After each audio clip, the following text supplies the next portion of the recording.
కానీ మీకు విషయం తెలుసా? బీదవాడు బీదవాడిగా ఎందుకు మిగులుతాడో తెలుసా?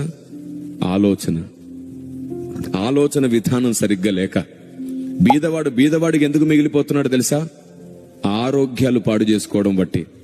బీదవాడు బీదవాడికి ఎందుకు మిగులుతాడో తెలుసా? తాగుతూ డబ్బులు వృధా చేసుకోవడాన్ని బట్టి. బీదవాడు బీదవాడికి ఎందుకు మిగులుతాడో తెలుసా?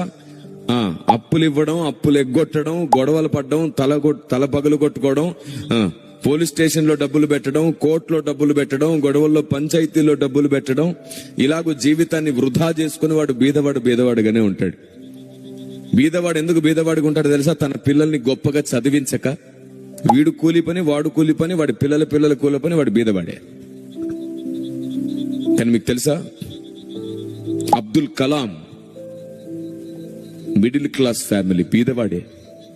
కానీ చదువును ఆధారం చేసుకుని తన సామర్థ్యతను పెంచుకుంటూ వచ్చి ప్రతిదాన్ని జాగ్రత్తగా నేర్చుకుంటూ వచ్చి మన దేశంలో ఉన్న ఒక బీదవాడే ఏమయ్యాడు? ఇప్పుడు ఒక గొప్పోడయ్యాడు.